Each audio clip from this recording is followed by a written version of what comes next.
I was sitting in my kitchen drinking lukewarm coffee when I heard the knock that would turn my peaceful Tuesday morning into an absolute circus. Through the window, I could see a woman in her late 40s standing on my porch, clutching a leather-bound binder like it was the Holy Grail. Her blonde hair was cut in that precise bob that screamed, "I need to speak to your manager," and her pursed lips told me everything I needed to know before she even opened her mouth. I opened the door and forced a smile. "Can I help you? Good morning. I'm Brenda Patterson, president of the Meadowbrook Hills Homeowners Association." She thrust a business card at me that looked like it had been printed on gold leaf. "I'm here to discuss a matter of urgent community concern. My name is Frank Eddison, and I had moved to this subdivision in Greenville, South Carolina, just 6 months ago. The house was perfect for my needs. 3 bedrooms on 2 acres with enough space for my landscaping business equipment. When I bought the place, nobody mentioned that the HOA was run by someone who apparently had nothing better to do than patrol the neighborhood looking for violations. "What seems to be the problem?" I asked, leaning against the door frame. Brenda flipped open her binder with practiced efficiency. "According to Section 12, Paragraph 4 of our community guidelines, commercial vehicles and equipment are strictly prohibited from being visible from the street or neighboring properties. Your backhoe violates this regulation." I glanced over at my John Deere 310 SL sitting exactly where I had parked it last night after finishing a job.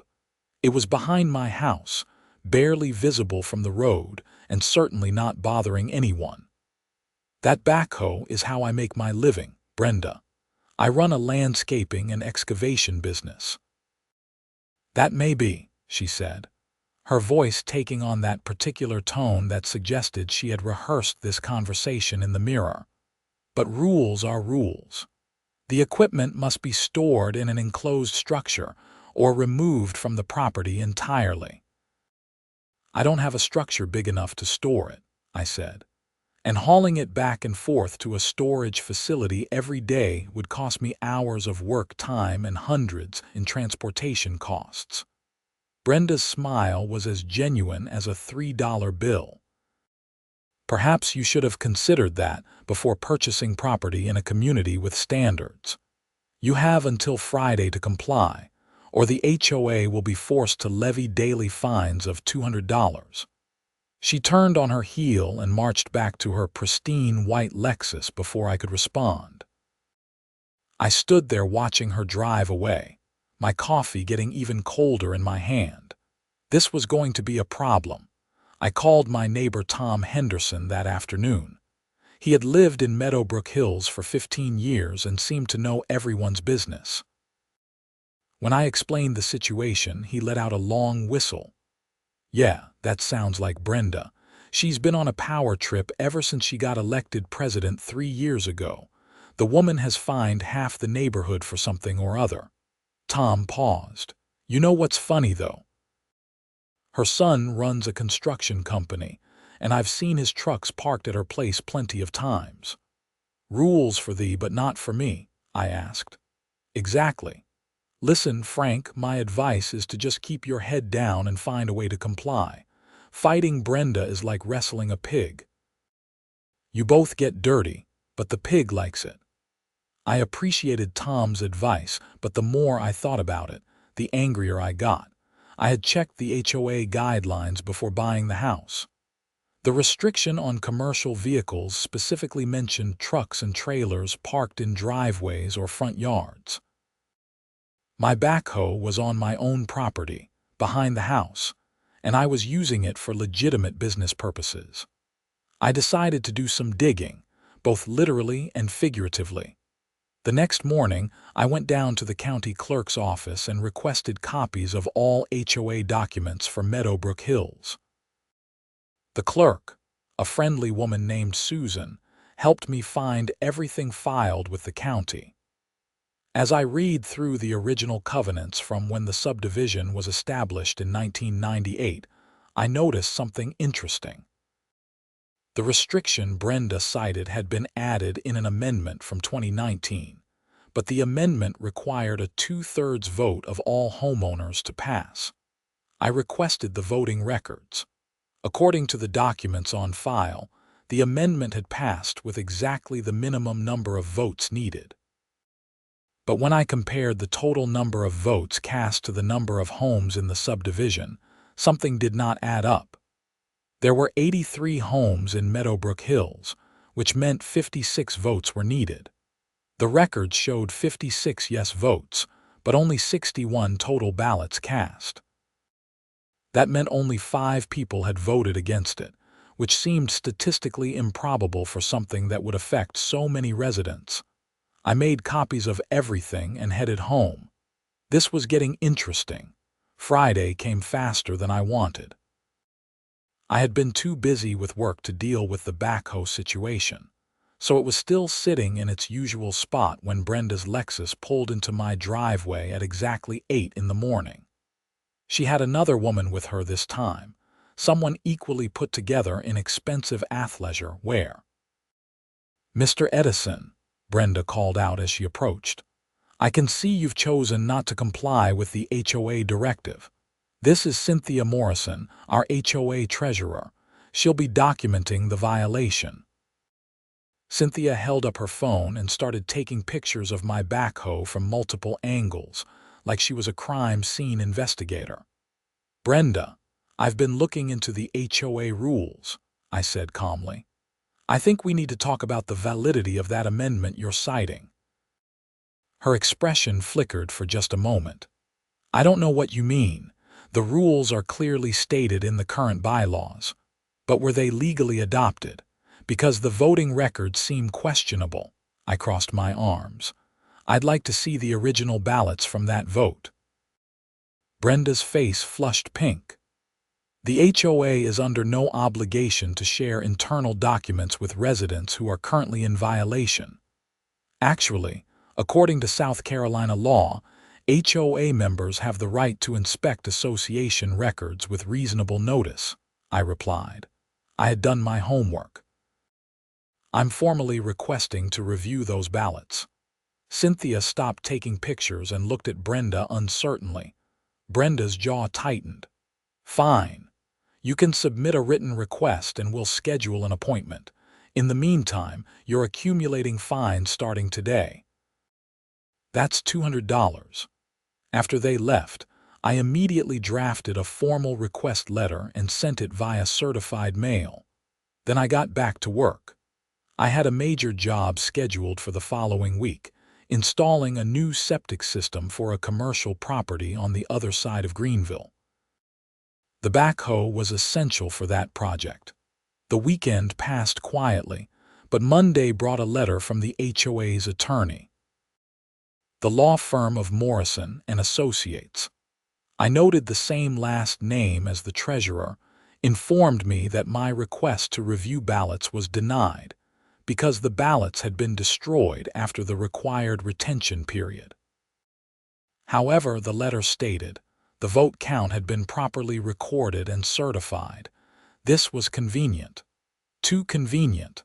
I decided to go door to door in the neighborhood that evening. If the amendment had really passed with only 5 dissenting votes out of 61 cast, then surely most of my neighbors would remember voting for it.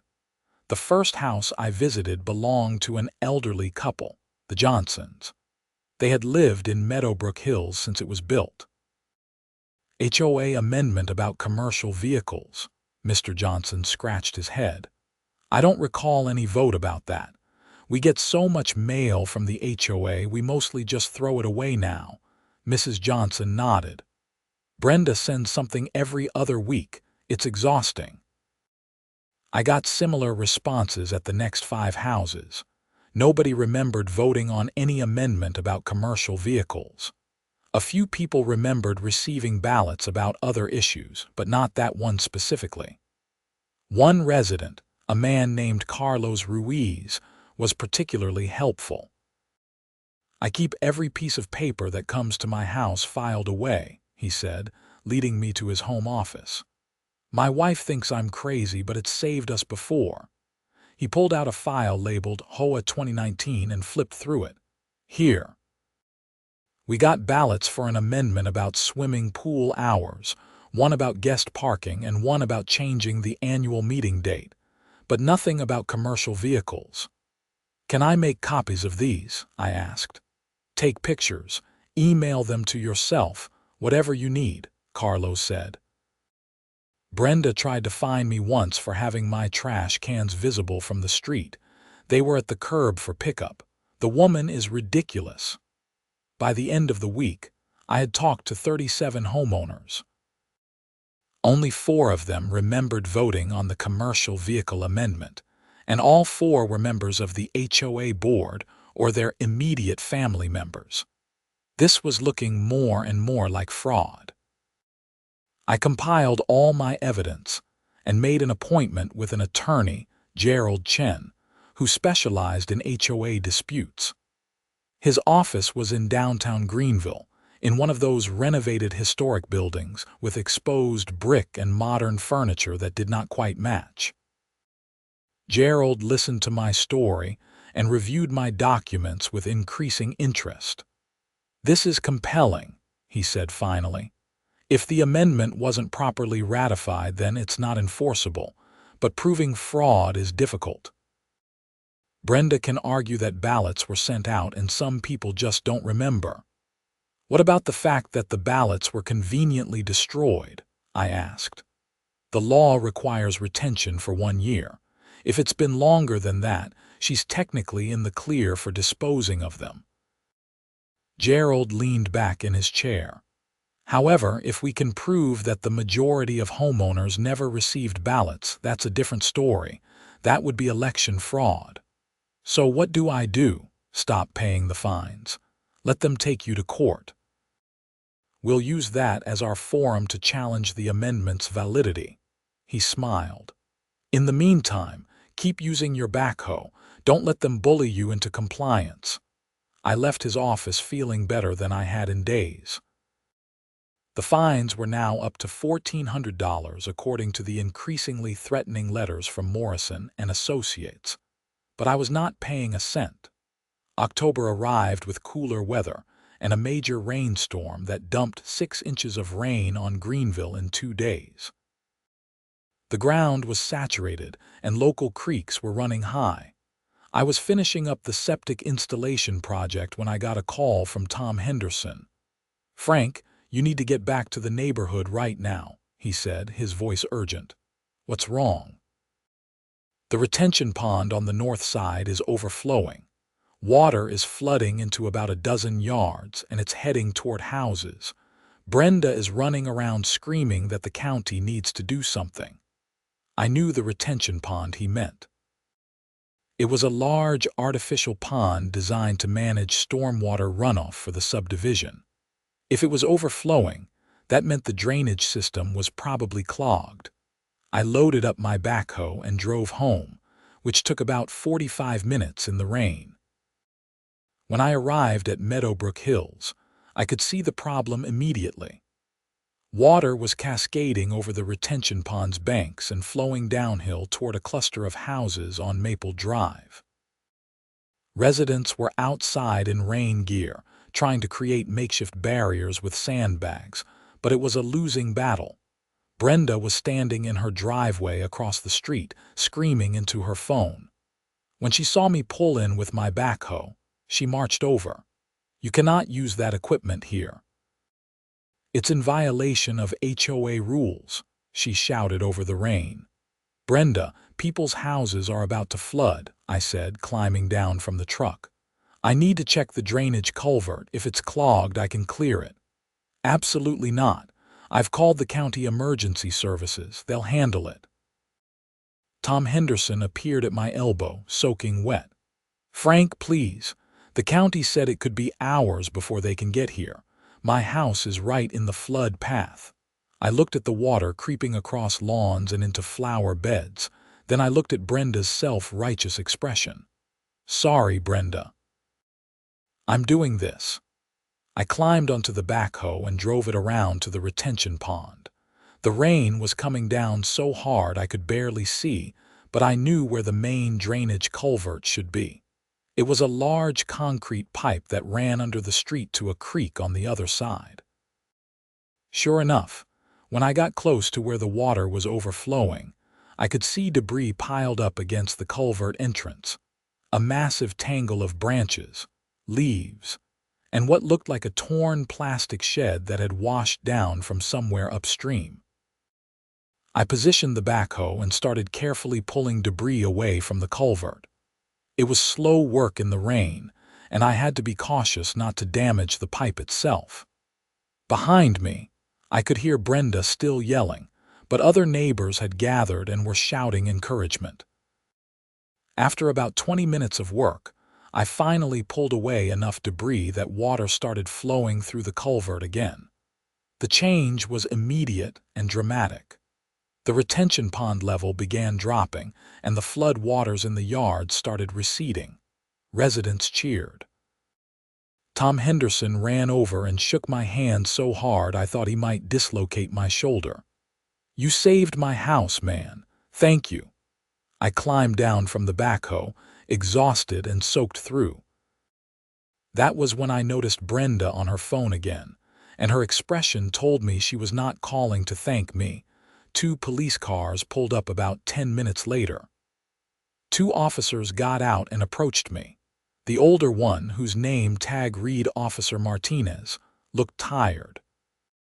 "Sir, we got a call about someone operating heavy machinery without proper permits," he said, though his tone suggested he already knew this was a waste of time. "I was clearing a clogged drainage culvert to prevent flooding," I explained, gesturing at the receding water. Officer Martinez looked around at the wet but no longer flooding yards, then at Brenda, who was standing on her porch with her arms crossed. "Madam, did this man's actions prevent property damage? That's not the point.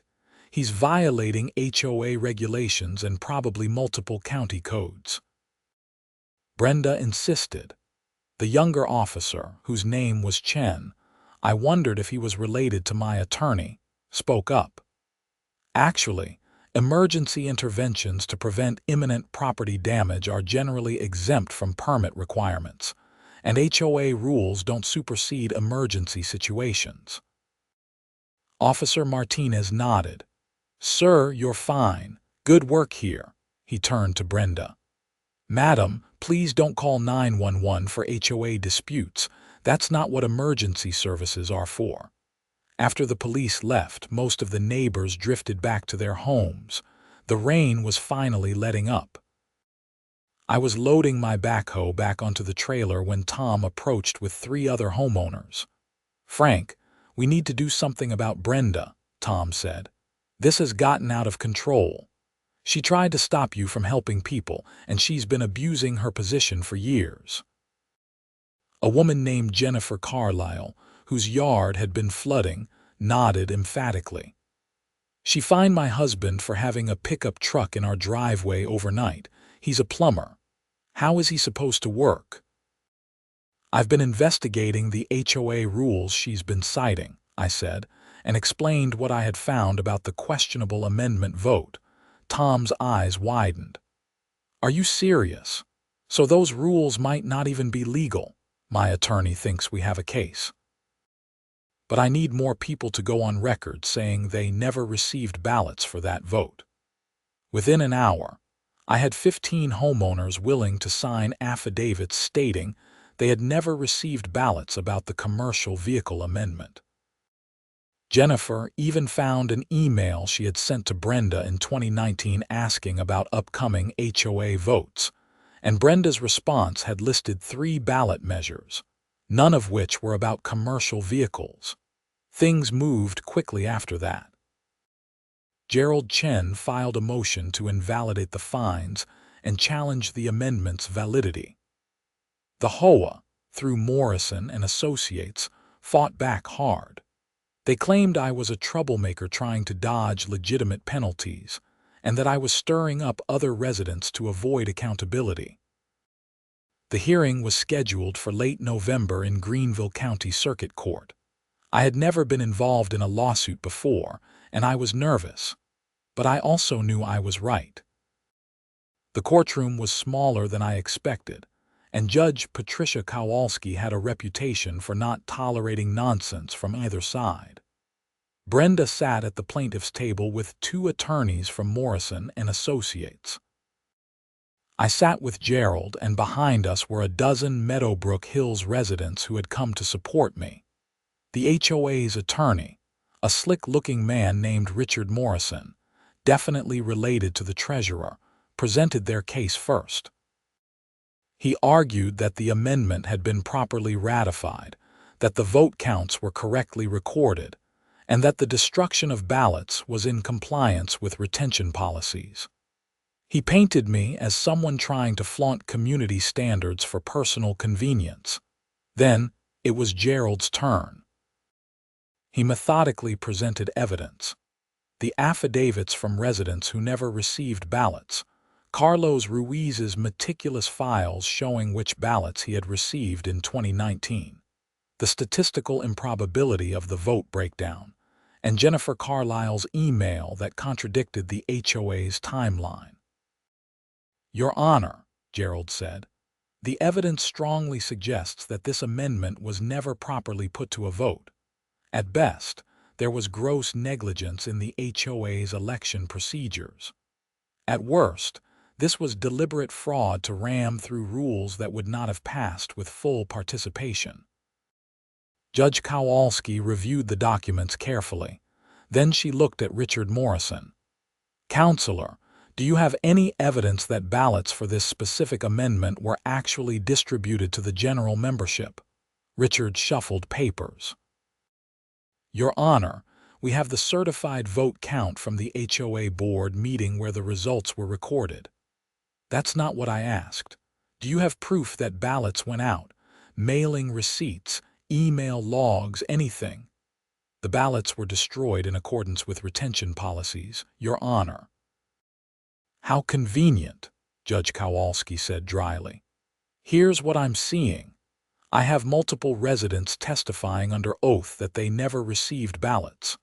I have contemporaneous documentary evidence suggesting this amendment was not among the measures being voted on at that time. And I have an HOA board that cannot produce any evidence that a proper election actually occurred, except for a vote count that seems statistically improbable.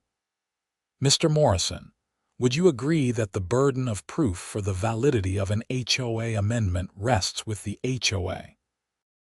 "Generally, yes, Your Honor, but then you have failed to meet that burden. I am ruling that the commercial vehicle amendment is invalid due to insufficient evidence of proper ratification. Mr. Eddison's fines are hereby vacated, and the HOA is ordered to cease enforcement of the disputed amendment." The courtroom erupted in quiet celebration from the residents behind me. Brenda's face turned bright red. As the judge stood to leave, Brenda jumped up. "This is outrageous. That man is destroying our property values with his industrial equipment." Judge Kowalski paused.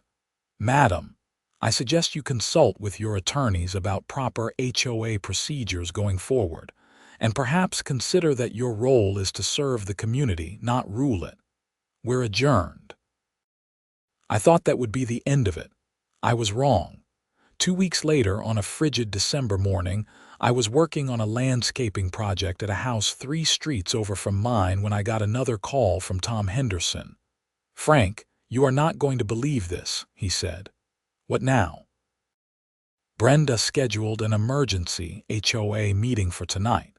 She's trying to get the commercial vehicle amendment revoted, but this time she's planning to go door to door to personally collect votes. She's telling people that if the amendment doesn't pass, the whole neighborhood will be overrun with industrial equipment and our property values will crash." I thanked Tom for the heads up and called Gerald Chen. "Can she do that?" I asked. "Technically, yes. She can propose a new amendment at any time, but it would need to go through proper channels, and there are specific notice requirements for HOA meetings and votes. He paused. This could actually work in your favor, Frank. If she tries to rush this through improperly, it will just prove our point about her operating outside the rules. That evening, I showed up at the HOA meeting in the community clubhouse.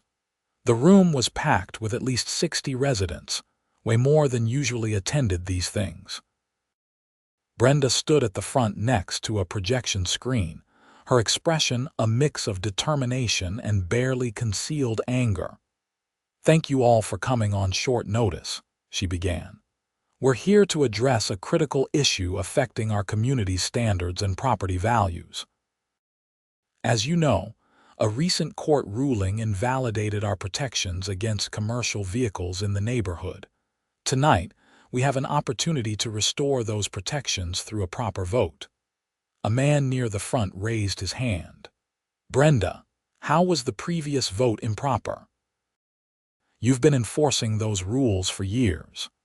Brenda's jaw tightened. "There were some technical irregularities that a judge chose to interpret in favor of a resident who wanted to skirt our community standards. But that doesn't mean the rules were wrong, just that we need to re-establish them correctly." "Technical irregularities," Jennifer Carlisle stood up. "Brenda, most of us never even received a ballot for that vote. That's not a technicality, that's fraud." The room erupted in overlapping conversations. Brenda's face flushed red. "That is a baseless accusation. The vote was conducted in good faith. Then why can't you produce any evidence that ballots were actually sent out?" Tom Henderson challenged. I watched the meeting descend into chaos for about 15 minutes before standing up. "Can I say something?" The room quieted down. Brenda looked like she wanted to throw me out, but she could not with this many witnesses.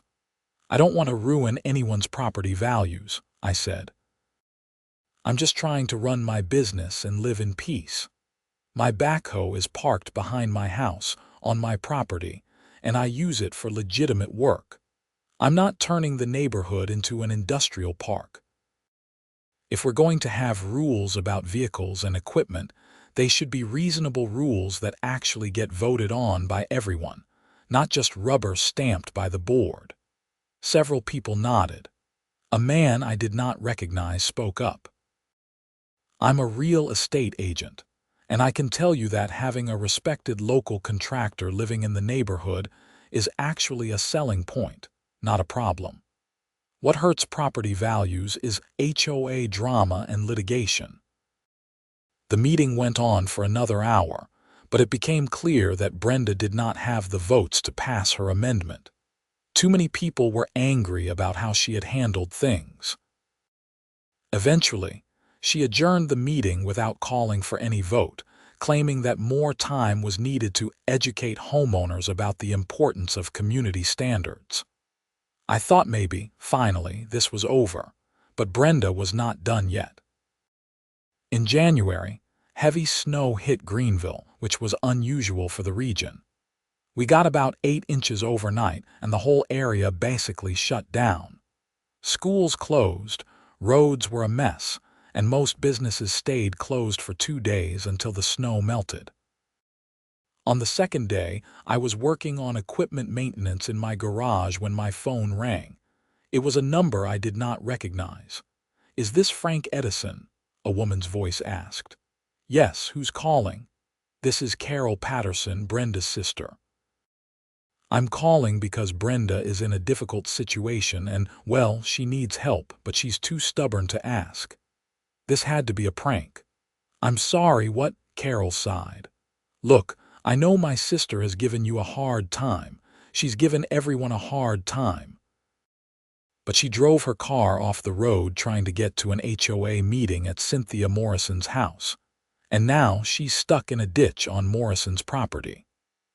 The tow trucks won't come out because the roads are too dangerous, and Cynthia's property is down a long private drive that hasn't been plowed. Brenda's car is sinking deeper into the mud and snow, and she's freaking out." I almost laughed. The universe had a sense of humor. "Why are you calling me?" "Because you have a backhoe, and Carol told me you're the only person in the area who might be able to help. She won't ask you herself, which is why I'm calling." I thought about it for about 3 seconds. "Tell Brenda to call me herself and ask nicely." Carol was quiet for a moment. "She won't do that." "Then I guess she'll be waiting for the tow trucks." I hung up. 10 minutes later, my phone rang again. This time it was Brenda. "Mr. Eddison, I need assistance with a vehicle recovery situation."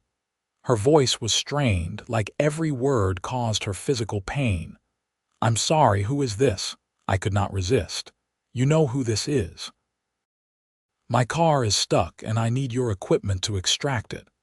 "The same equipment you've been trying to ban from the neighborhood." Silence. Then very quietly, "Yes." "Brenda, if you want my help, I need to hear you actually ask for it, politely." I could hear her breathing on the other end of the line. I imagined smoke coming out of her ears. Finally, she spoke. "Frank, would you please help me get my car out of the ditch? I will pay you whatever your normal rate is." That was probably the closest to an actual apology I would ever get from her. "Give me the address. I'll be there in an hour." Cynthia Morrison's property was on the outskirts of the Meadowbrook Hills subdivision, a large lot with a main house and a guest house.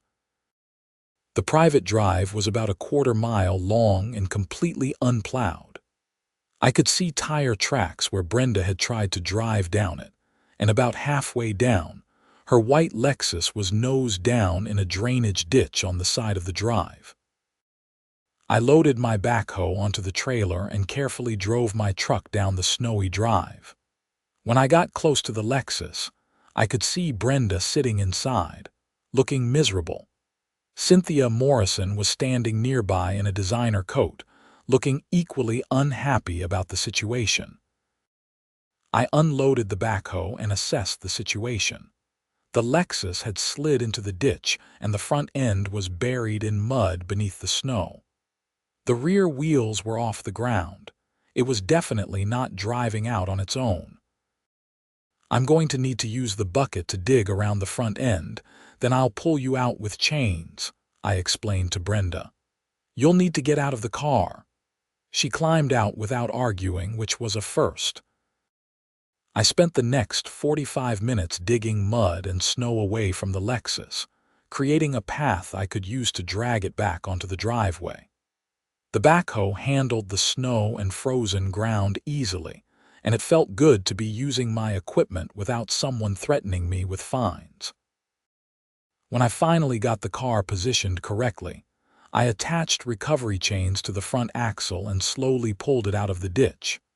The Lexus was filthy and probably had some undercarriage damage, but it was drivable. Brenda inspected her car with a pained expression. Then she turned to me. "Thank you. What do I owe you?" "My emergency rate is $300 for the first hour, $200 for each additional hour, so that's $500 total." She wrote a check without comment and handed it to me. As I was loading up the backhoe, she spoke again. "I suppose you think this is funny. The HOA president who tried to ban your equipment needing that exact equipment to solve her problem." I looked at her. "Honestly, Brenda, I don't think it's funny. I think it's sad that it took you getting stuck in a ditch to maybe realize that rules need to be reasonable, and that the people you're governing are your neighbors, not your subjects." She did not respond, just got into her muddy car and carefully drove back up toward the road. Cynthia Morrison, who had been watching the whole thing, approached me. "Frank, can I talk to you for a minute?" she asked. "Sure." "I owe you an apology. I've been going along with Brenda's vendetta against you because, honestly, it was easier than standing up to her.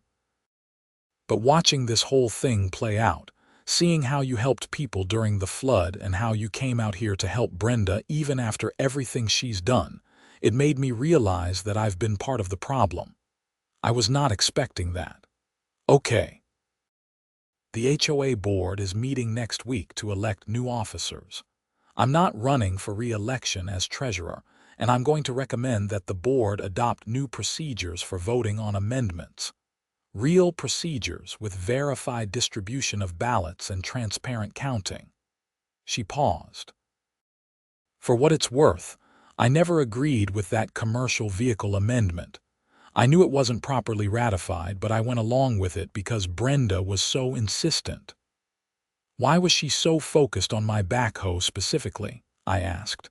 Cynthia hesitated, then sighed. "Her son's construction company has been trying to win the contract for a big commercial development project. Your company was also bidding on it. She thought if she could make your life difficult enough, you would move or go out of business and her son would have less competition." So it was personal and it was corrupt.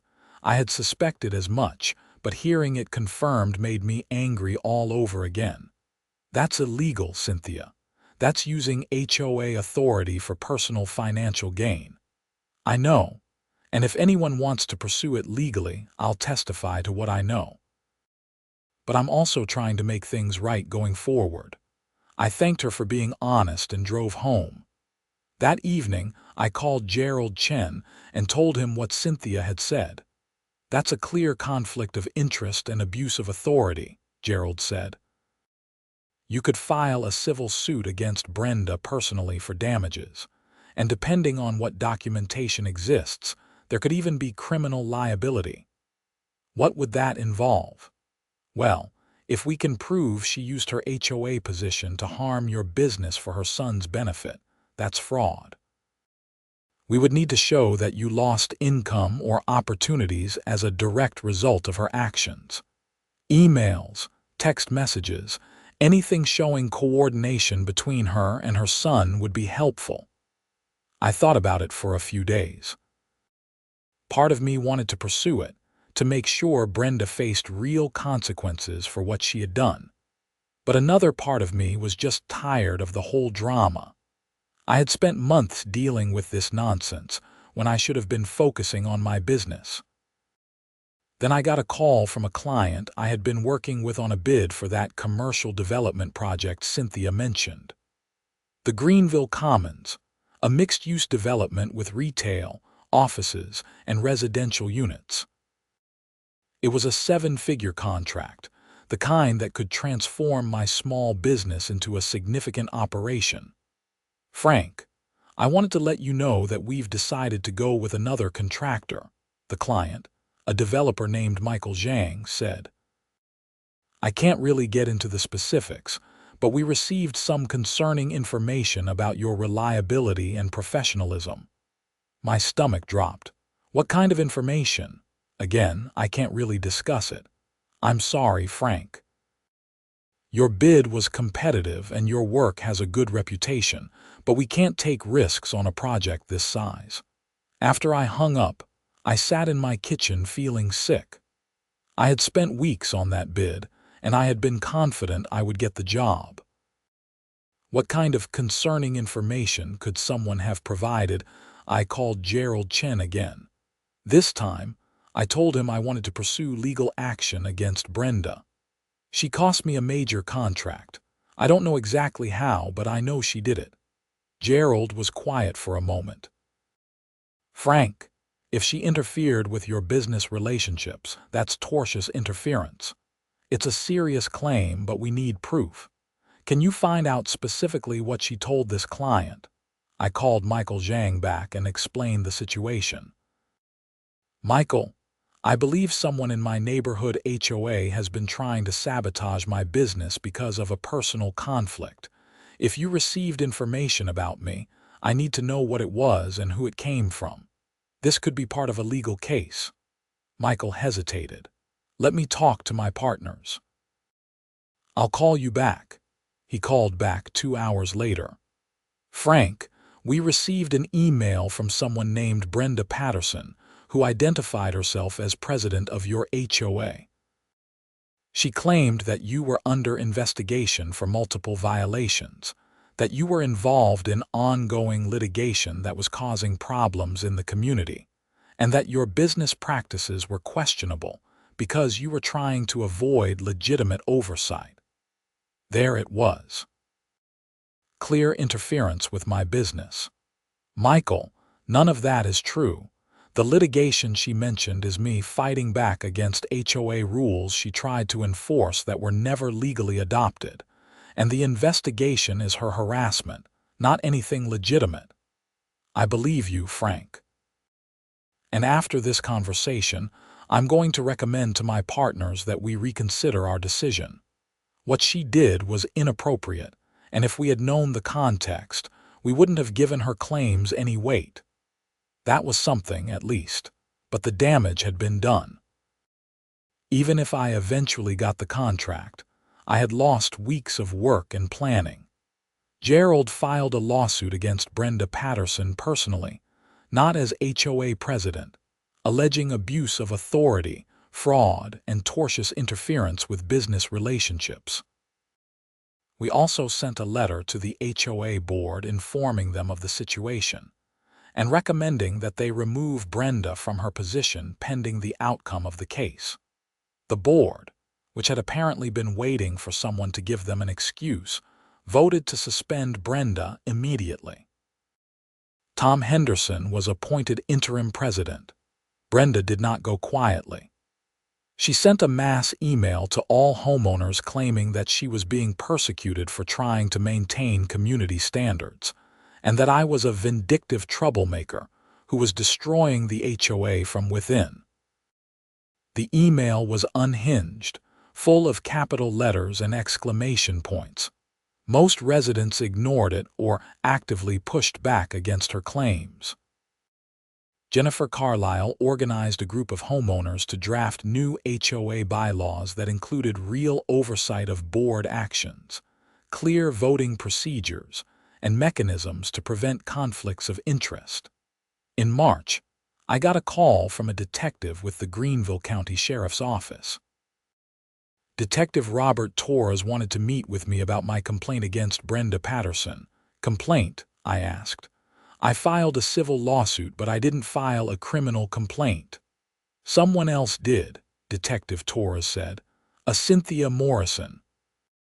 She came to us with evidence that Brenda Patterson may have been embezzling HOA funds. During our investigation, your situation came up as a pattern of behavior. I'd like to hear your side of things. I met with Detective Torres at a coffee shop downtown. He was a serious man in his 50s who took detailed notes while I explained everything that had happened. When I finished, he sat back and shook his head. HOA disputes are usually civil matters and we try to stay out of them, he said. But when someone uses their position to harm others for personal gain, that crosses into criminal territory. Miss Morrison brought us records showing that Mrs. Patterson approved payments to her son's construction company for work that was never done, and that she used HOA funds for personal expenses. Combined with her interference in your business, we're looking at fraud, embezzlement, and possibly racketeering. Racketeering? That seemed extreme. If she coordinated with others, like her attorney family members, to use the HOA as a vehicle for personal profit, that could qualify. We're still investigating. The investigation took 2 months. During that time, life in Meadowbrook Hills slowly returned to normal. Tom Henderson proved to be a reasonable and fair HOA president. The new bylaws were adopted with strong support from homeowners, and I kept my backhoe parked behind my house without any complaints. In May, Brenda Patterson was arrested on charges of embezzlement, fraud, and criminal conspiracy. The amount of money she had stolen from HOA funds was over $40,000. Her son was also arrested for his role in submitting fraudulent invoices. And Richard Morrison, the attorney who had represented the HOA, was disbarred after an ethics investigation revealed he had knowingly participated in the scheme while also serving as the HOA's treasurer's relative, creating massive conflicts of interest. The arrest made the local news. The headline read, HOA president arrested in embezzlement scheme. Several reporters called me for comments, but I declined. I had already spent too much energy on this situation. The civil lawsuit settled out of court. Brenda's insurance covered most of the damages, and I received compensation for my lost business opportunities and legal fees. More importantly, Michael Zhang's company did give me the Greenville Commons contract, and my business was doing better than ever. In August, the criminal trial took place. I attended as a witness, testifying about Brenda's harassment and interference with my business. Cynthia Morrison was the prosecution's star witness, providing detailed documentation of the financial crimes. The trial lasted 3 weeks. The jury deliberated for 2 days before returning guilty verdicts on all counts. Brenda was sentenced to 4 years in federal prison and ordered to pay full restitution to the HOA and to me. Her son received 2 years. Richard Morrison was already facing separate criminal charges related to his legal practice. After the sentencing, I stood outside the courthouse with Tom Henderson and several other Meadowbrook Hills residents who had attended the trial. "I can't believe it went this far," Jennifer Carlisle said. "When this all started, it was just about your backhoe."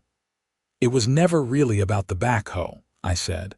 "It was about someone who saw their HOA position as personal power instead of community service. The backhoe was just the excuse." Tom nodded. "Well, the good news is that we've completely overhauled how our HOA operates. New bylaws, new procedures, real accountability. And I'm not running for president again. I think we should rotate leadership so nobody gets too comfortable with authority." The group agreed. Someone suggested we all go get dinner to celebrate the end of the ordeal, and I accepted.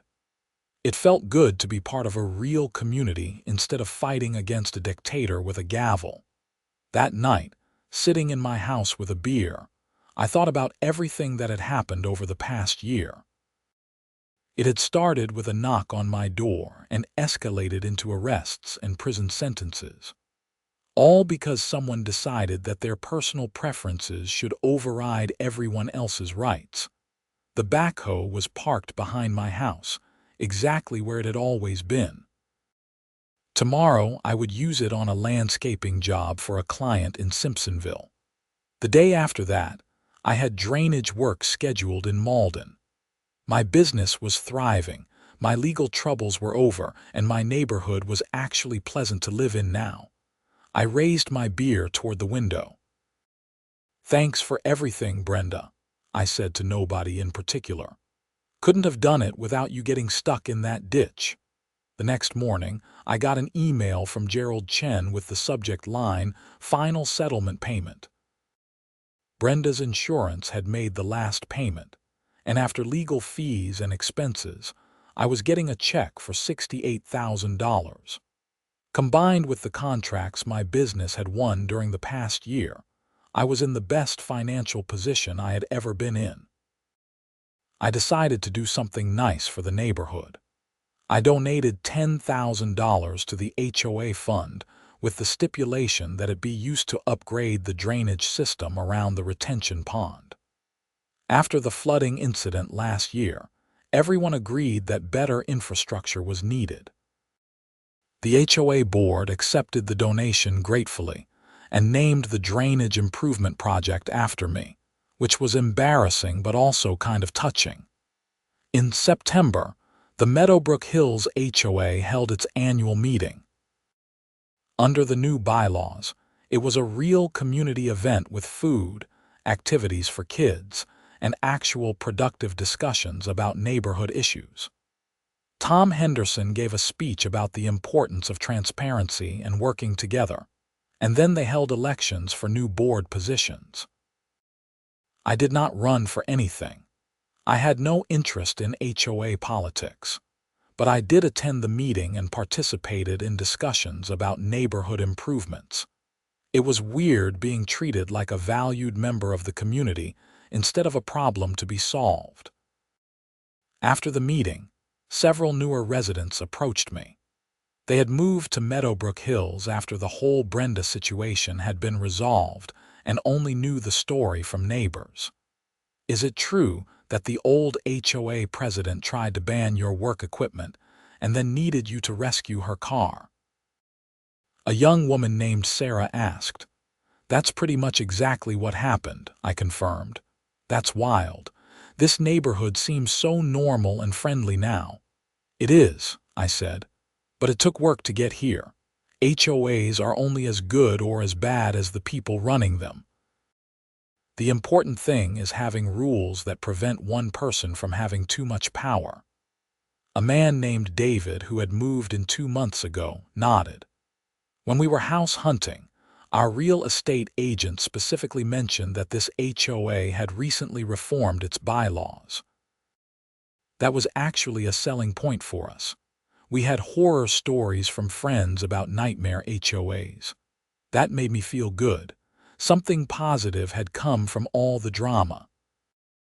The neighborhood had learned important lessons about governance and accountability, and those lessons were making it a better place to live. In October, I was working on a major excavation project for a new office building in downtown Greenville when I got a call from an unfamiliar number. I almost did not answer it, but something made me pick up. "Is this Frank Eddison?" a woman's voice asked. "Yes, who's calling? My name is Patricia Morris. I'm the president of the Willow Creek HOA in Spartanburg. I'm calling because we're having some issues with our board, and several residents suggested I talk to you about how you dealt with a similar situation." I had to laugh. Apparently, I had become the go-to guy for HOA problems. "What kind of issues are you having?" She explained a situation that sounded depressingly familiar. An overzealous board member was enforcing rules selectively, threatening fines for minor violations, and generally making life miserable for residents who questioned their authority. "First thing you need to do is get organized with other homeowners," I told her. "Document everything, review your HOA's actual bylaws and voting records, and consider consulting with an attorney who specializes in HOA disputes.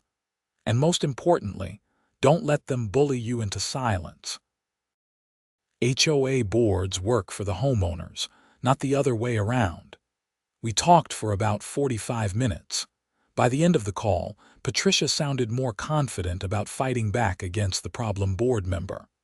I gave her Gerald Chen's contact information and wished her luck. After I hung up, I realized that I had accidentally become an advocate for HOA reform. It was not something I had planned, but it felt right. Too many people suffered under petty tyrants in HOA boards because they did not know they had rights or did not know how to fight back. I started a blog called HOA Horror Stories and How to Fight Back. It was just a simple WordPress site where I shared my story and offered practical advice for homeowners dealing with similar situations.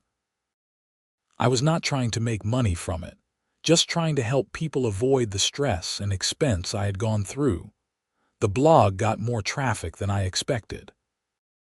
Within a month, I was getting emails from homeowners all over South Carolina and even other states, sharing their own nightmare HOA situations. Some were worse than mine. Some were just frustrating. All of them involved people who felt powerless against an organization that was supposed to serve them. I started compiling resources on the blog. Links to state laws governing HOAs, templates for requesting HOA documents, advice on how to organize recall elections for board members, and contact information for attorneys who handled HOA cases. The blog became a real resource, and I was proud of it.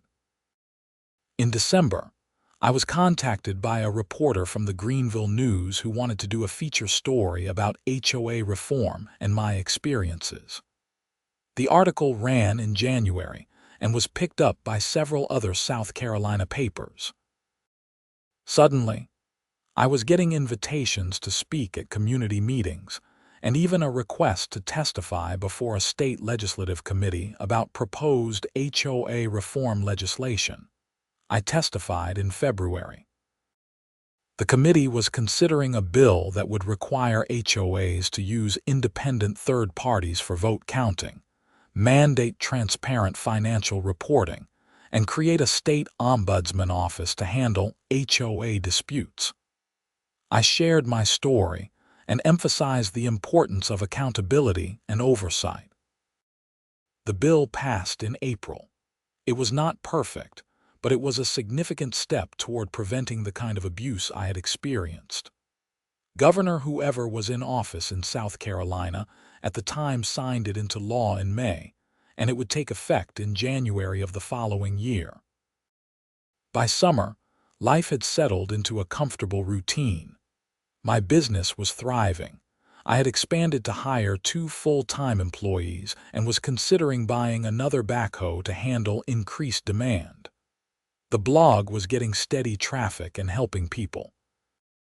And Meadowbrook Hills was a genuinely pleasant place to live. I was sitting on my back porch one evening in July, drinking a beer and watching the sun set behind the trees, when Tom Henderson came over. "Hey Frank, got a minute?" he asked. "Sure, grab a beer from the cooler." He settled into the chair next to mine. "I just wanted to say thanks for everything you did for the neighborhood. Not just the legal stuff with Brenda, but the way you kept pushing for things to be done right. A lot of people would have just given up and moved away." "I thought about it," I admitted, "but I liked the house, and I didn't want to let someone like Brenda run me out of my home." "Well, the neighborhood is better because you stayed. And I think we're all a little more aware now about the importance of good governance and not just blindly trusting authority." We sat in comfortable silence for a while, watching the sky turn orange and pink. Somewhere nearby, kids were playing and someone was grilling dinner. It was peaceful and normal and exactly what a neighborhood should be. "You know what's funny?" I said eventually. "If Brenda had just left me alone from the beginning, none of this would have happened. The backhoe would have been a non-issue, she would still be HOA president, and her embezzlement might never have been discovered." Tom chuckled. "The lesson is don't mess with a guy who owns heavy machinery. The real lesson is don't abuse your authority, because eventually it catches up with you." The next day, I used my backhoe to dig a foundation for a new garage on my property. A proper garage, big enough to store all my equipment and tools. I had pulled the permits, submitted the plans to the HOA Architectural Committee, and received approval without any drama. The committee had even complimented my design. As I worked, several neighbors stopped by to watch and chat. Nobody complained about the noise or the equipment. A few people asked questions about the project and shared their own plans for home improvements. It was normal, neighborly interaction, the kind of thing that should have been happening all along. In August, I got an email from Cynthia Morrison. She had moved away from Greenville shortly after testifying against Brenda, wanting a fresh start. The email was short and to the point. "Frank, I wanted you to know that testifying was the hardest thing I've ever done, but also the right thing. I've started working with a nonprofit that provides free legal assistance to homeowners dealing with HOA disputes. I'm using my experience as treasurer to help people understand HOA finances and spot red flags for fraud. Thank you for not giving up on doing the right thing, even when it would have been easier to just move away. You inspired me to do better." I replied with a brief message of support and encouragement. It was good to know that something positive had come from her experiences too.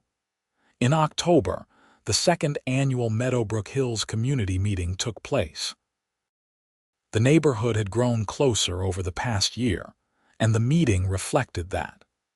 People actually wanted to be there, participating in decisions about their community rather than just complaining or avoiding involvement. Jennifer Carlisle was elected as the new HOA president. She ran on a platform of continued transparency and community engagement, and she won by a wide margin. In her acceptance speech, she talked about learning from the mistakes of the past and building a neighborhood where everyone felt valued and heard. After the meeting, there was a cookout in the common area. I brought burgers and beer. Kids played on the playground. Adults talked and laughed. It was simple and good. As I was packing up to leave, Jennifer approached me. "Frank, I just wanted to thank you personally. What you did, standing up to Brenda and fighting for what was right, it changed this neighborhood. I'm not sure we would have reformed the HOA without your example." "I was just trying to keep my equipment," I said with a smile.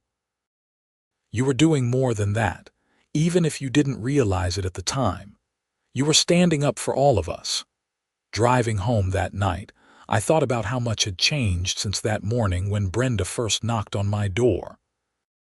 A simple dispute about a backhoe had spiraled into fraud charges, criminal convictions, HOA reform, and statewide legislation. It was not what I had expected when I moved to Meadowbrook Hills, but I was glad it had happened. Not the drama and stress, obviously, but the outcome. The neighborhood was better. I had helped people, and I had learned that sometimes fighting back against unfairness, even when it is exhausting and expensive, is worth it. The backhoe sat behind my house, exactly where it belonged. I had won. The neighborhood had won. And somewhere in a federal prison, Brenda Patterson was probably regretting the day she decided that her personal agenda was more important than her responsibilities to the community she was supposed to serve. I never heard from Brenda directly after her conviction. I heard through the neighborhood grapevine that she had tried to appeal the sentence, but the appeal was denied. Her husband divorced her and sold their house in Meadowbrook Hills.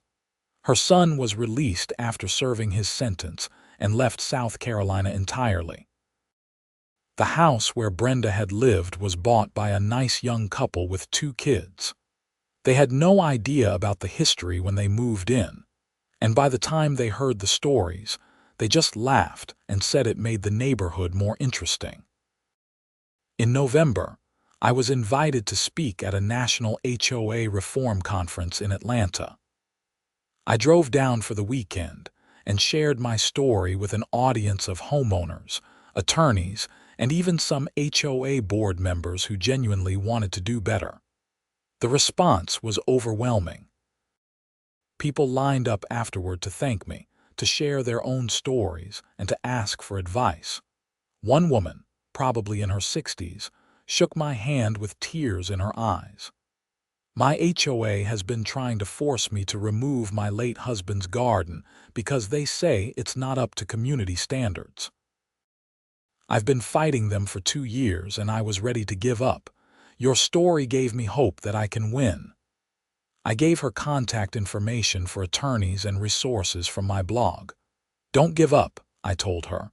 "If you're in the right, keep fighting." By the time I drove back to Greenville that Sunday evening, I felt exhausted but fulfilled. What had started as a personal problem had become something bigger, a movement toward accountability and fairness in HOA governance. The following spring, I was contacted by a publisher who wanted to turn my story into a book. I was skeptical at first. Who would want to read a whole book about an HOA dispute? But the publisher explained that HOA horror stories were increasingly common, and people needed both the entertainment value and the practical advice. I agreed, and spent 6 months working with a writer to turn my experiences into a manuscript. The book, titled Fighting Back: How I Beat My HOA and Changed the System, was published in September. It included not just my story but practical guides for homeowners and interviews with attorneys and reform advocates. The book did surprisingly well. It was not a bestseller or anything, but it found an audience. I did a book tour of sorts, speaking at libraries and community centers across South Carolina and neighboring states.